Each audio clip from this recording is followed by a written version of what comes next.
ঘুম এটি আমাদের সবচেয়ে শক্তিশালী ওষুধ। আমি প্রায় সব রোগীকেই ব্যক্তিগতভাবে বিশ্লেষণ করতে বলি, কারণ একটি সত্য আমরা এড়াতে পারি না: ভালো ঘুম ছাড়া কোনো চিকিৎসাই পুরোপুরি কার্যকর হয় না। যত ভালো খাবার, সাপ্লিমেন্ট বা ব্যায়ামই করি না কেন, ঘুম ঠিক না হলে শরীর ঠিক হয় না।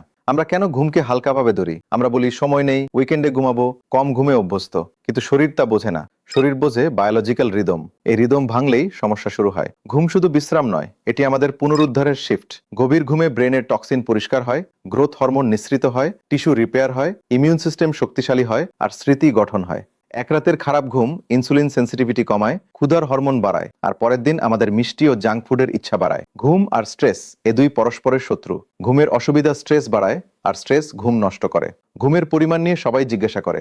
অধিকাংশ প্রাপ্তবয়স্কের জন্য 7-8 ঘন্টা ঘুম প্রয়োজন। আধুনিক অভ্যাস, স্ক্রিন দেখা, ফোন বিছানায় রাখা, দেরিতে খাওয়া, মেলাটোনিন কমায় আর ঘুমের গভীরতা নষ্ট করে। একটি শক্তিশালী অভ্যাস হলো নিয়মিত সময়ে ঘুমানো। একই সময়ে ঘুমিয়ে ওঠা শরীরের ঘড়ির মতো কাজ করে। ঘুমের আগে 60 মিনিটের রিচুয়াল, স্ক্রিন বন্ধ, আলো কম, ধীর কাজ, শরীরকে বলে দিন শেষ। ঘুমের ওষুধ দরকার হতে পারে, তবে দীর্ঘমেয়াদী সমাধান নয়। এক রোগী বলেছিলেন, প্রতিদিন একই সময়ে ঘুমানোর চেষ্টা করলে 3 সপ্তাহে ঘুম নিজে থেকেই আসতে শুরু করেছে।